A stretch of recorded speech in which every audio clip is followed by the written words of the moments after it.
Okay, I have said that the entire universe is like a sponge made out of EM fields, and depending on where planets are, they increase in intensity obviously, but out in the depths of space they're so invisible that you can barely detect them. But everything is enclosed in an EM field net. Now, I've also said that the only way energy can pass is by moving through the EM field, because those are the wires for energy. The same way we use wires around the house for transferring energy, because otherwise you can't transfer it, God uses the EM field. That's his wire system. That's how energy passes through everything. Now, as you can see, atoms all the way down to the atom, they have an EM field, which means you have strings running through you. Every last atom is attached to everything else. You are in a net. And how far up does this net go? Well, this net goes up from atom-sized to magnets, to the body, to the earth, to black holes, to galaxies, to plasma galaxies. They all have an EM field because we are in a net. So, what's that got to do with Pinocchio? If you haven't already figured it out, well, we've all got strings to hold us up. That's exactly what that means. And if you go to the back page of Pinocchio, you will see this. So, what you have here is the last page of Pinocchio. Now, basically, this is a parable of the Bible, is Pinocchio. Now, you have to wonder, is it a parable, or is it a story that was told down through time explaining the end of the Bible? At that very moment, Pinocchio awoke and opened wide his eyes. What was his surprise and his joy when, on looking himself over, he saw that he was no longer a marionette, but he had become a real live boy.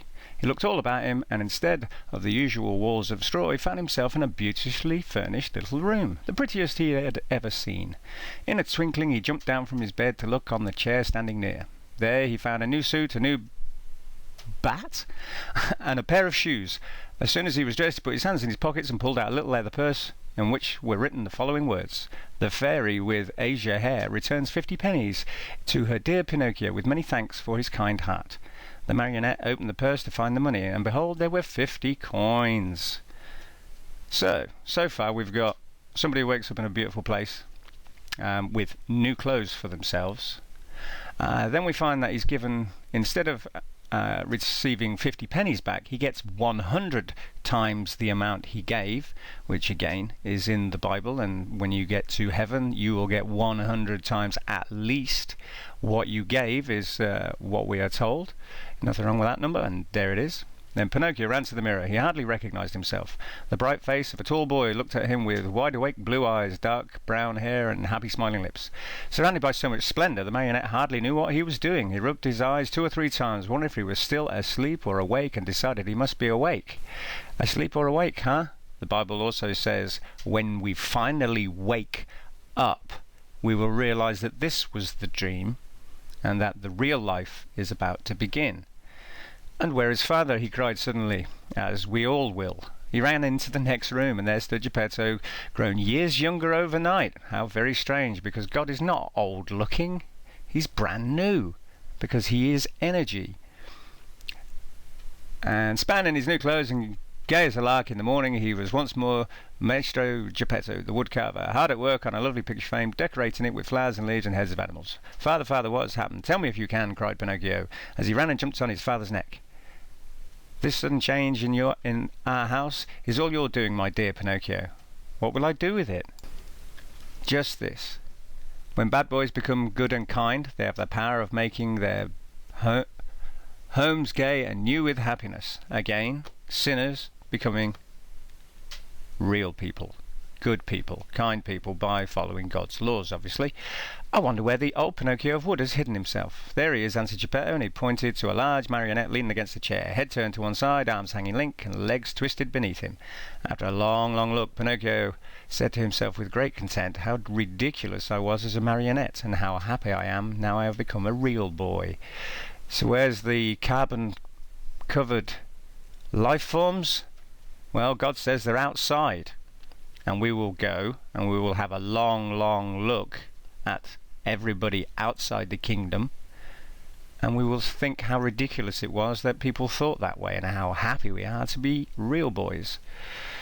So, after all that, what does God say about a dragnet in the Bible? Well, in Mathew 13:47, the parable of the net talks of the EM field, because the Bible is electric. And if you apply electricity and electromagnetism to any miracle in the Bible, you'll soon be able to figure out how God did it, because everything is a waveform net. So the parable of the net is, again, the kingdom of heaven, which is everything, is like a dragnet cast into the sea and gathering fish of every kind. And when it was filled, they drew it up onto the beach, and they sat down and gathered the good fish into containers, but the bad they threw away. So, when we're all dragged back by the EM field because our core being of soul is electrical, that will get dragged back with it. And when the amount of people born and dying has been filled, this will be dragged back to God, and then, as it states in the Bible, we will be judged, and the good fish will be given clothes, containers, and the bad fish will be thrown away.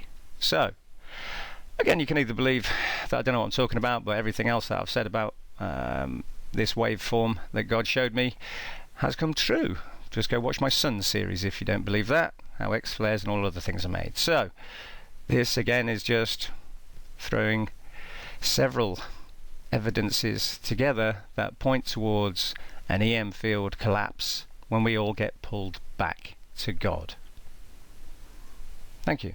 My name is Lee, and I'm a Christian.